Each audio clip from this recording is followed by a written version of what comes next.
নমস্কার বন্ধুরা, আমি রাকেশ আপনাদের সঙ্গে। আর অবশ্যই নতুন নতুন ছবির গল্প আমি বলতে আসি। আর অবশ্যই গল্প বলতে কি, অনেক ছবি যেগুলো শুক্রবার রিলিজ করে সেই সব ছবির গল্প আমি বলি।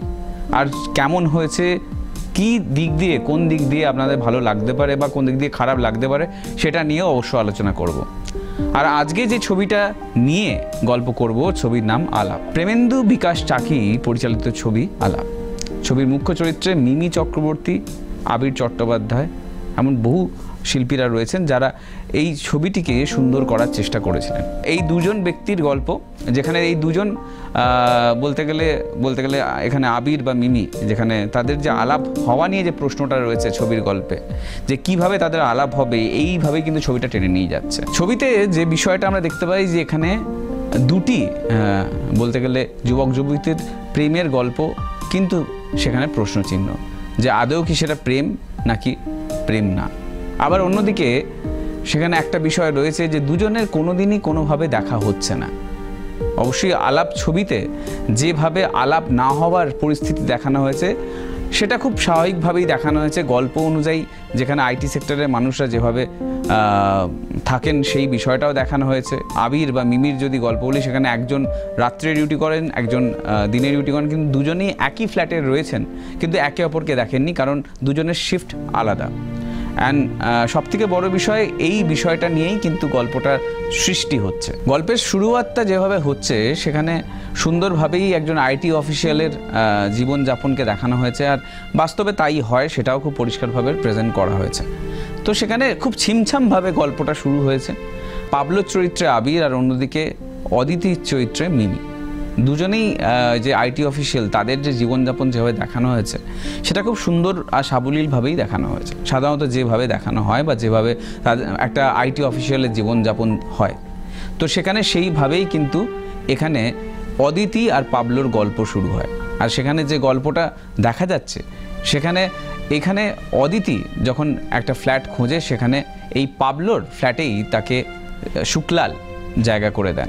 গল্প সেখানে এটা পাবলো জানতো না যে তার ফ্ল্যাটে একজন মহিলাকে রাখা হচ্ছে, তাও আবার তিনি সারা রাত্রিরের দিকটা তিনি থাকেন, কারণ তার দিনের দিকে ডিউটি থাকে আইটি সেক্টরে। তাই অদিতির যেমন বাড়িতে সারা রাত থাকার ব্যাপার থাকে, সারাদিন সকালে ডিউটি থাকে, ঠিক তেমনই ঠিক পাবলোর যে সময়টা বাড়িতে থাকে না, সেই সময় অদিতি এসে থাকেন। পাবলোকে শুক্লাল বলেছিলেন যে এই বাড়িতে একজন পুরুষই থাকবেন, আর সেখানে সেই কথা বলেই সেখানে কিন্তু একজন রেন্টে থাকতে দেওয়া হয়েছিল। কিন্তু বিষয়টা আসলে যে অদিতি নামক একজন আইটি অফিসিয়ালকে এখানে কিন্তু রাখা হয়েছিল, আর সেটা শুধুমাত্র শুক্লাল জানতেন। অদিতিকেও বলা হয়েছিল যে এখানে একজন ব্যক্তি থাকেন যিনি আইটি সেক্টরেই জব করেন, কিন্তু তার যে শিফট থাকার সেটা কিন্তু আলাদা। সেই ভেবেই এই অ্যাডজাস্টমেন্ট। আর যেভাবে গল্পটা প্রেমেন্দু বিকাশ চাকি যেভাবে শুরু করেছেন একটা আইটি অফিসিয়ালের জীবনযাপন দিয়ে, সেটা খুব সাবলীলভাবেই দেখিয়েছেন। কিন্তু যেটা বলা যায়, ছবিটা যেভাবে গেছে বা এগিয়েছে ততটা গভীর হওয়ার প্রয়োজন ছিল না, কারণ 131 মিনিট ধরে একটা যেভাবে ড্রামা দেখানোর চেষ্টা হয়েছে সেটা আরও শর্টে হয়তো দেখানো যেত, যেটা আমার দেখে মনে হয়েছে। মাঝখানে একটু ঘুম পেয়ে যেতে পারে, যেটা মনে হচ্ছিল, কারণ ছবিটা এলাবোরেশনটা খুব বেশি হয়েছে, অতিরিক্ত টেনে নিয়ে যাওয়া হয়েছে ছবির গল্পটাকে। কারণ যদি গল্পটা বলি, খুব ছিমছাম একটা গল্প, যেটা ডেলি সোপের কাছাকাছি বলা যায়।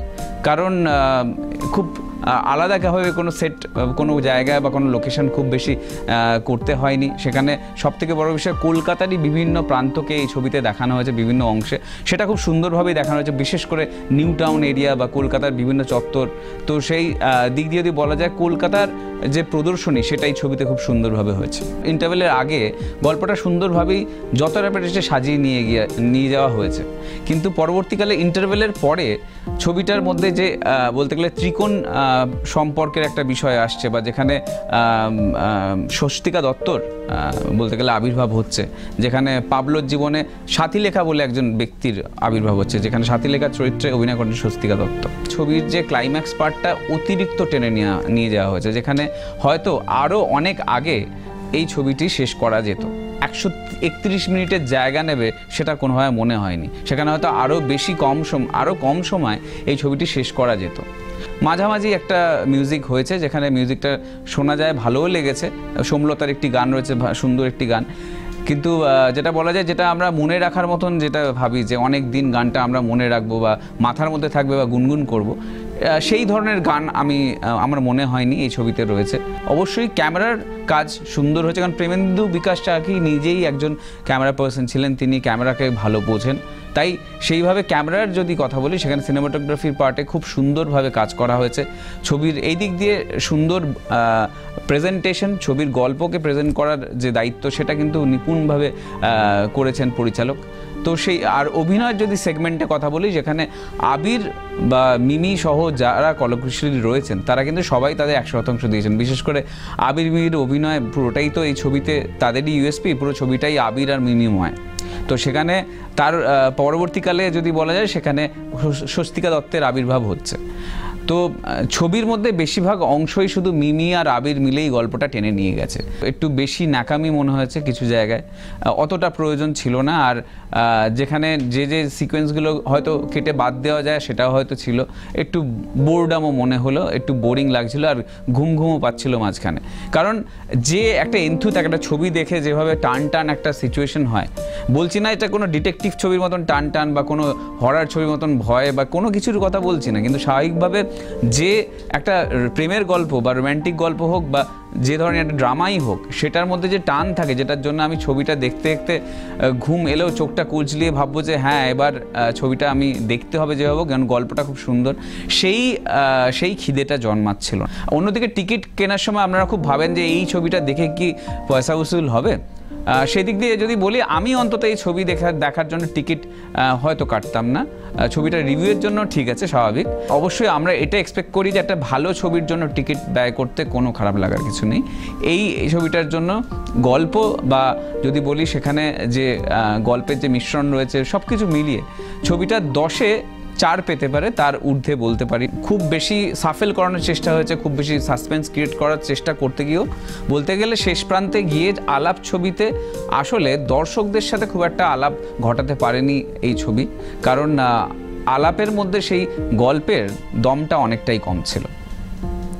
আপাতত আজকে ছবির আড্ডা নিয়ে এখানেই আমি ইতি টানছি। আগামী সপ্তাহে আবার নতুন কোনো ছবির গল্প নিয়ে আবার ফিরব।